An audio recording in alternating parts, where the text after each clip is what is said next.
Today, we're going to be talking about habits that wealthy people use. Hello, everyone. Welcome to the show. My name is Ken Wink with Summit Financial Consulting. We'd like to welcome you to Money Talks. If you'd like more information after you hear the show today, feel free to go to our website, summitfc.net.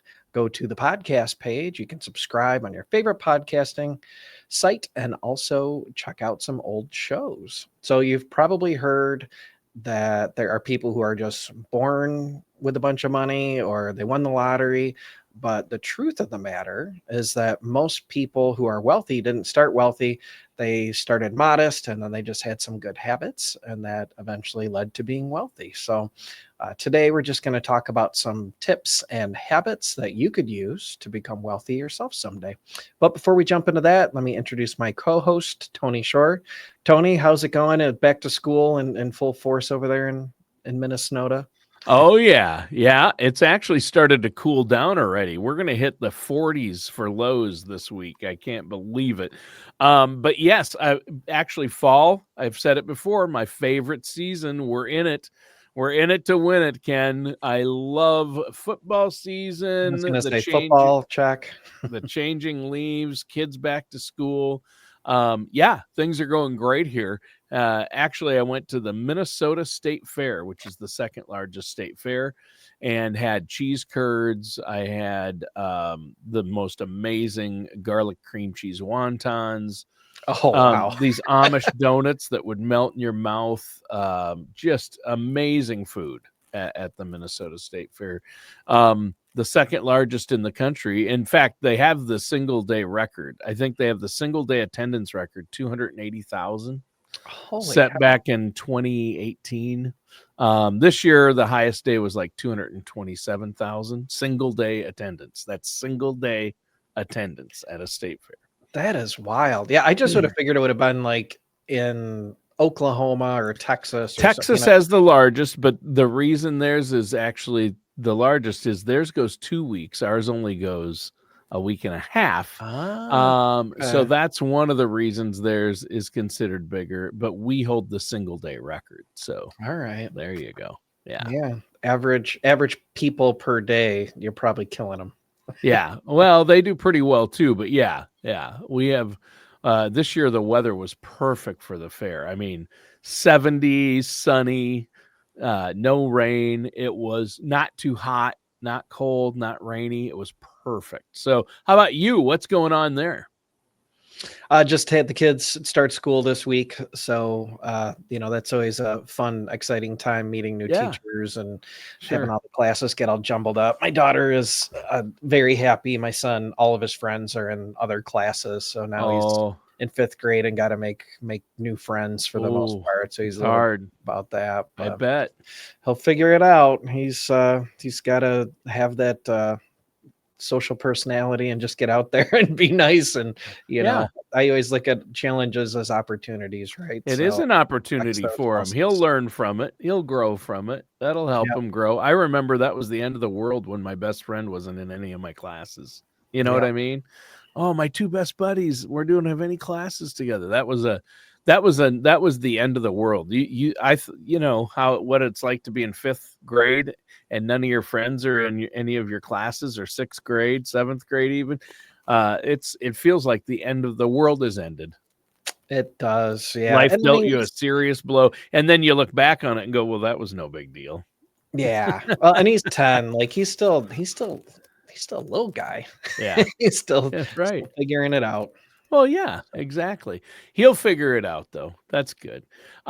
So we're talking about habits that the wealthy have used to get that way. And you're right. The majority of people who have money, it didn't just land in their lap. They had to work for it. They have to develop healthy habits, and people who maintain their wealth. I mean, we can talk about lottery winners, but boy, you look at those stats and read the articles about most lottery winners are broke within X amount of years, and no matter how much they win.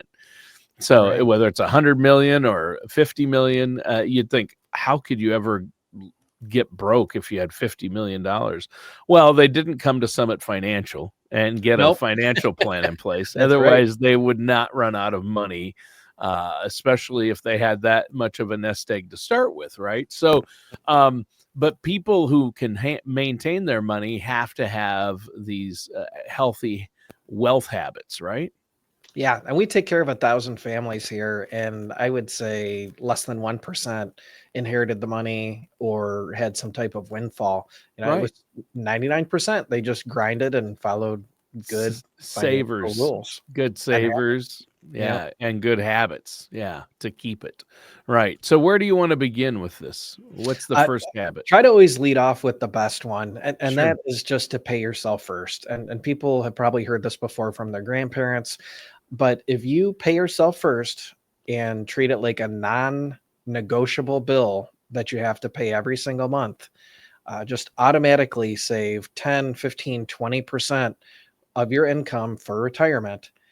It will help, and it will work. In almost every case, it will work. And I always try to tell people, if you're saving 10%, and this includes your contributions and the company match, but if you're putting 10% in, there's a good chance you're not going to retire until your late 60s or maybe even early 70s. If you are doing 15%, you're looking at mid 60s. And if you're doing 20%, then you're looking at that sort of dream scenario where you're retiring in your 50s. Um, that's just the rule of thumb. It's not the case for absolutely everyone because everyone's expenses are different. But just generally speaking, after putting hundreds and hundreds and hundreds of financial plans together, that's my best rule of thumb. And I try to tell everyone that I Put can. away at least 15%. If you can do that of your paycheck, put it into a retirement account. And it doesn't have to be from the take home. It can come out automatically and go right into a retirement account. I think that's important. So when I hear this all the time, and a lot of people get confused, like pay yourself first. What does that actually mean? I don't understand. I get a paycheck and that money comes to me anyway. No, we're talking about before you see it, before it hits your checking account, you put 15% of what you're making into a long-term savings where it's in the market or in some type of growth. So where you're going to earn that compounding interest. And if you do that, that's paying yourself so you have something to live off in the future, right? Right. Most people will say, all right, I've paid for my house. I've paid for my kids' entertainment. I've paid for all of our streaming services. I've paid for Right. vacations. And Yeah. now I've got some leftover money. And what I'm going to save for retirement is the leftover. So that's the worst. No matter what, saving is good, but that's the worst strategy as far as saving is Oh, yeah. concerned. Because Because if it goes in the general fund and you're spending out of the general fund on kids, grandkids, yourself, food, vacations, what have you, it's just like the government. Anything that goes into the general fund, which I call our checking account for yep. my wife and I, poof, it's gone. Yeah, Right? We'll never save. We don't save money in our checking account. It doesn't work that way. If it's in there, absolutely. it gets spent for most people. I mean, you have to have discipline, but most people, it just somehow gets lost in the shuffle in the general fund. You have to designate it and have it automatically each paycheck go into a certain amount, go into an account, whether it's your 401k at work or whether it's an IRA you set up through Summit, talking to Ken and the gang there. So, yeah, right. Yeah, and when I say those 10, 15, and 20% rules for different corresponding ages for retirement, that includes the match. So if you're lucky enough to work for an employer that offers a match, let's say they give you 6%, then you could get away with putting in 9, they put in 6, and now that equals 15. So now you're hitting the mark. But if you're Right. self-employed, you're on your own. You got to really Right. The full prioritize it. 15. Yeah. Yeah, exactly. And some employers might match 3%, some might match 6%. Um, so, you can include that, but the more you put in there, the better off you'll be in retirement. Absolutely. And it's money you won't see. It doesn't hit your checking account, so you're never going to miss it as long as you set it up like that. Right. Yeah. And Yeah. I go through these financial plans with people all the time where we map out what their estate will grow to, especially if they live until their 80s or 90s. Right. And, you might say, oh gosh, that's only an extra $500 a year or $1,000 a year, if you increase it just a little bit. But oh my gosh, Tony, with compounding interest, compounding growth on the stock market, it multiplies as time goes on. I went through a case last week with someone where when they first hit retirement, they're going to have between $3 and $5 million, which sounds like a lot today, Wow. but Yeah. they're in their 40s. So 20 years from now, that's not going to be as still a lot of money, but not like it sounds today. But Right. anyways, when they died, they were at $60 million. Wow. So like That's insane. That's once you get great. that snowball, That's real money even to you, Ken. oh my God, that is real money to anybody, Tony. So yeah, Uh, it snowballs. So we'd love to put a report together for any of our listeners or any of our viewers and just show them what that snowball could look like for you if you establish this very, very important wealthy habit as soon as possible. yeah. Yeah. There you go. All right. What's the next habit? So pay yourself first. What's next? Next one is just to make sure that your money's always working for you. So we sit down with people all the time that have way too much money in checking and savings. And it's just in some cases earning zero interest, in some cases earning less than 1%. Interest rates are a lot higher today than they were 5-10 years ago. So we have access to money markets that are paying around 4.1 or 4.2% right now.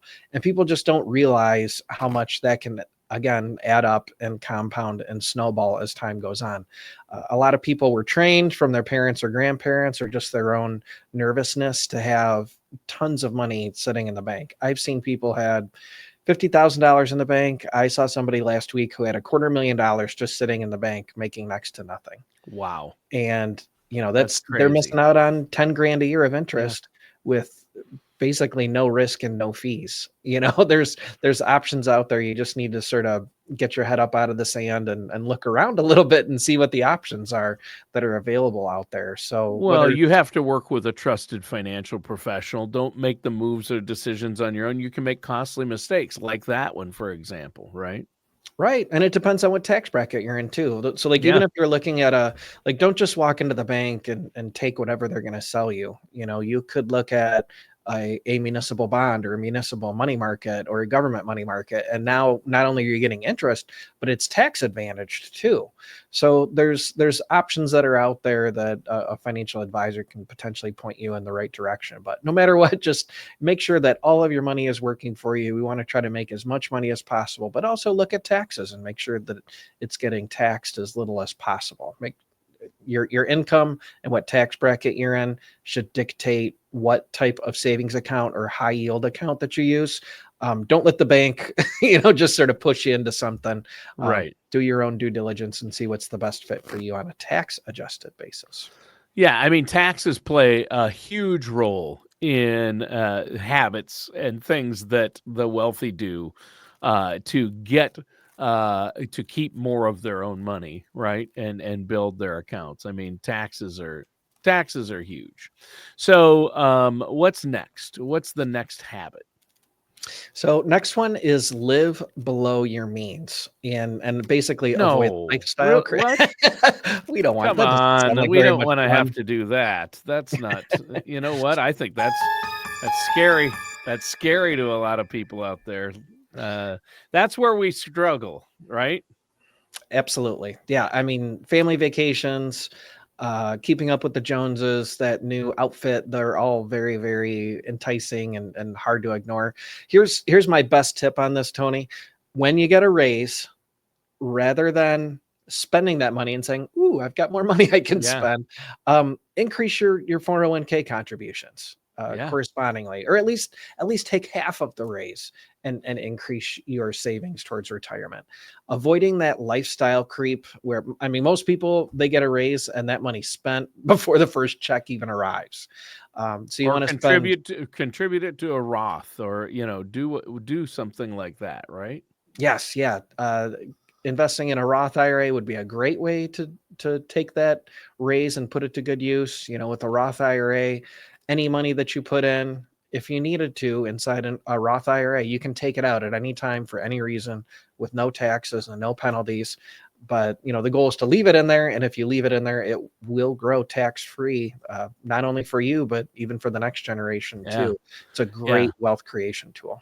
Yeah, depending on your situation. Of course, everybody's situation is different. Roth might not be the best option. Could be a Roth. It could be a traditional IRA. It could be a 401k. It could be a MIGA or annuity or a cash value life insurance policy.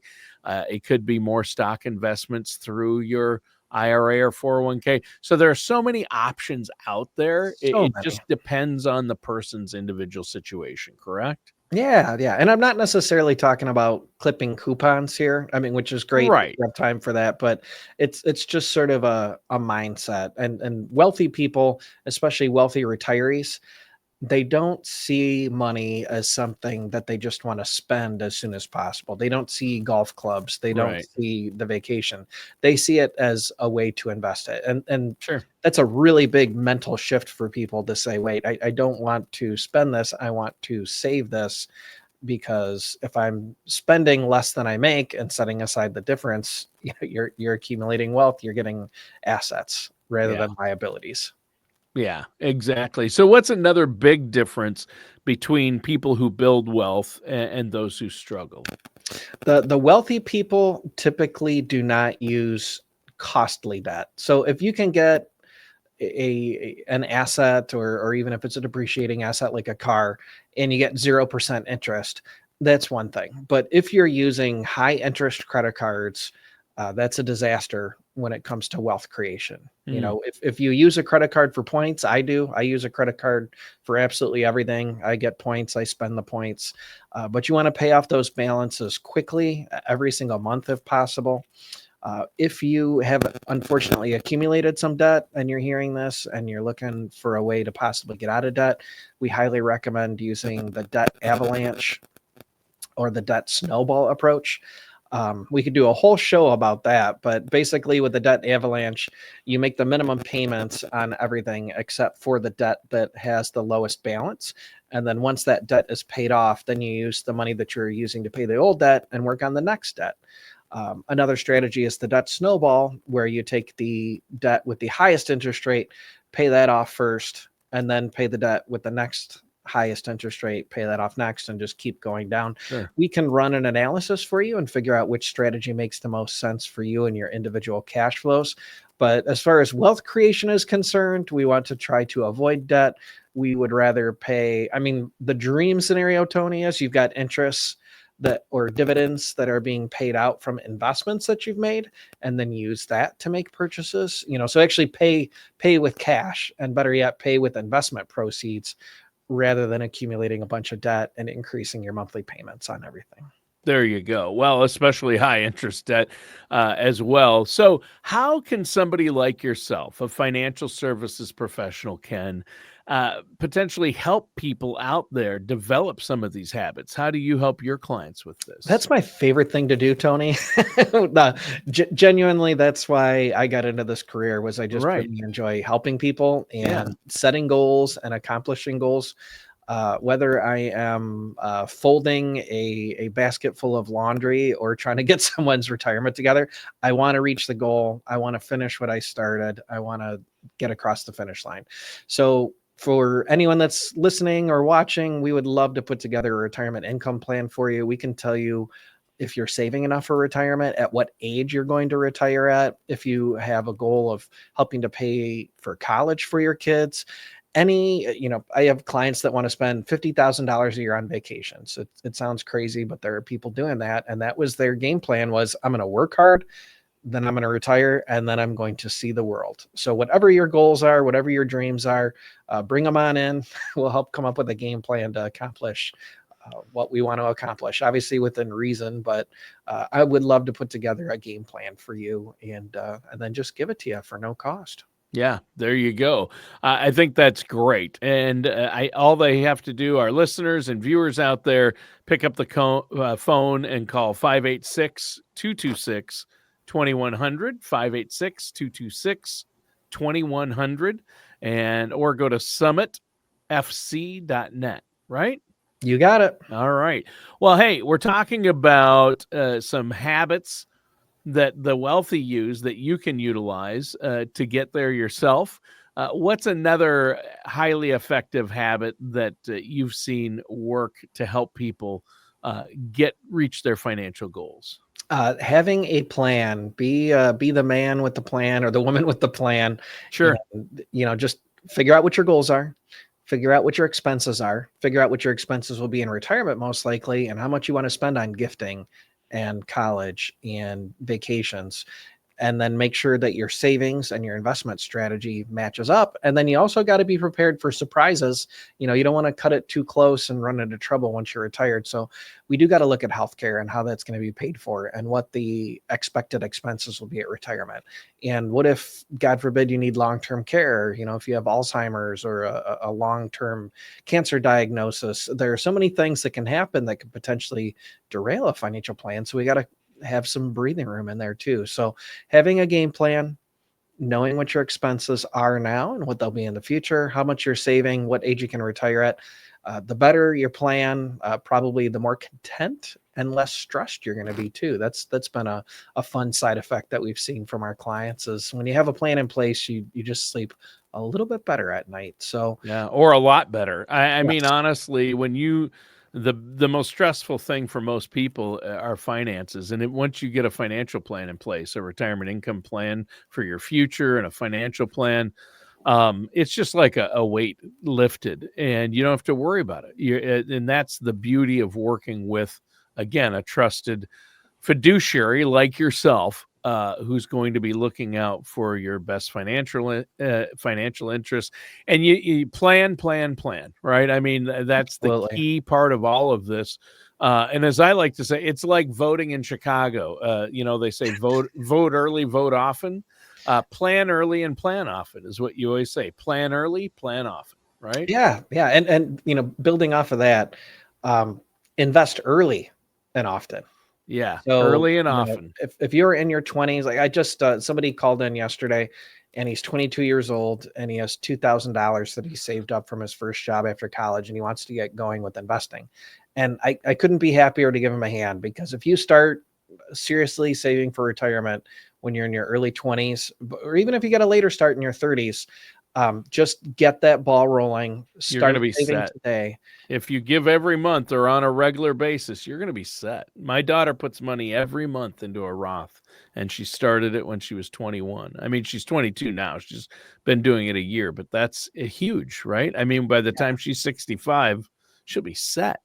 Yeah, even modest contributions Yeah. will turn into a huge sum of money long term. Yep. Anything's possible. That's why you got to meet with somebody and figure out what you want to invest in. Obviously, if you put that all in a savings account, it's not going to grow and compound like it would in potentially an S&P 500 Or if fund. you put it all in something super risky, thinking I'm going to make a lot of money, you might lose it all too. I mean, Yeah, it can you back got to be careful. if you put it all into some wild cryptocurrency. Yeah. One of my friends texted me last week and said, "Ken, what do you think about fart coin?" Literally. What?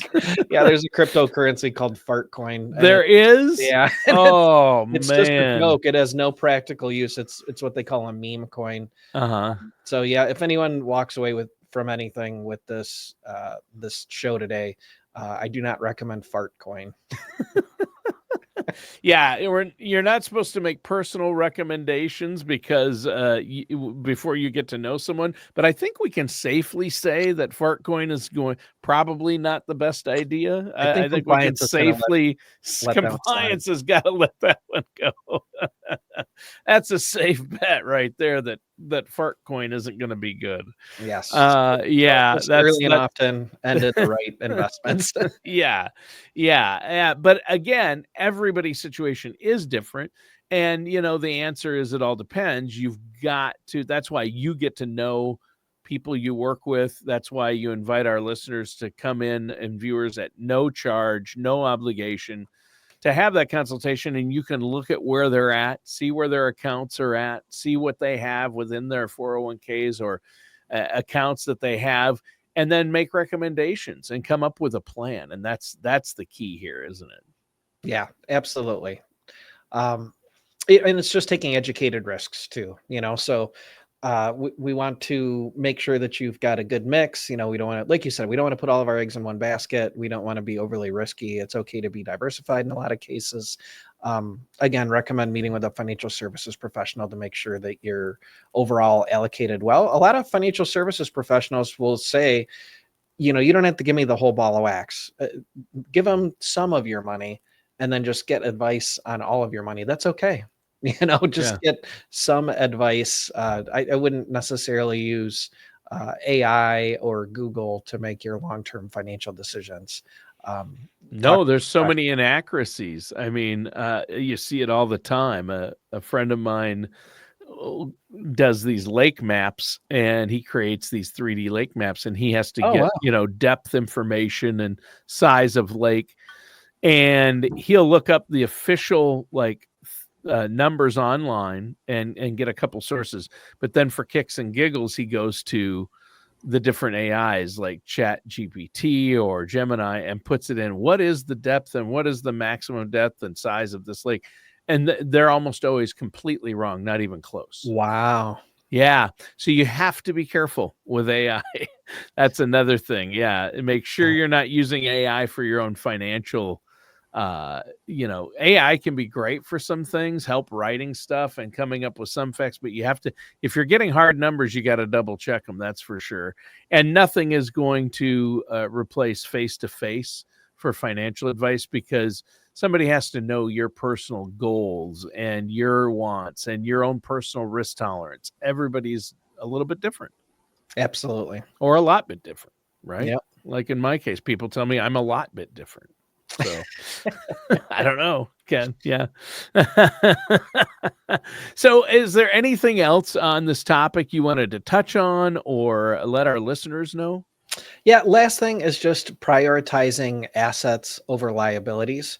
So, I mentioned this earlier in the show, but just focus on income producing assets rather than depreciating assets. So, a car, very, very rarely a car will go up in value, but for the most part, as soon as you buy a car, whether it's new or used, it's depreciating, every mile that you drive. That's not an investment per se. But if you look at stocks and potentially real estate, those could potentially build passive income. So you buy dividend paying stocks, you've got money coming in every single month now that you can reinvest. And then at retirement, you can potentially live off of that. If you've got rental properties, whether it's a residential house or a vacation property, interest, capital gains, all this stuff, we want to try to get your money working for you rather than against you, which is what most liabilities and big ticket items are. So RVs, cars, four-wheelers, boats, the acronym for boat, Tony? What's that? Bring out another 1,000.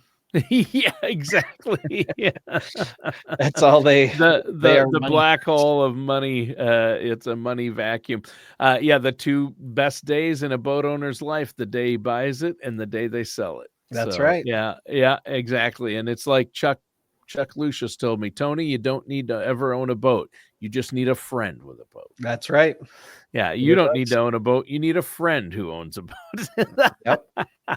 But no, for our listeners who love boating and have boats, there's nothing wrong with that. If that's what you love and that's your passion and that's your hobby, but you do have to be careful about those types of investments. So that makes perfect sense. Now, before we go today, Ken, let our listeners know how they can set up that no charge, no obligation consultation with you. Yeah, give us a call at 586-226-2100, or you can go to our website, summitfc.net.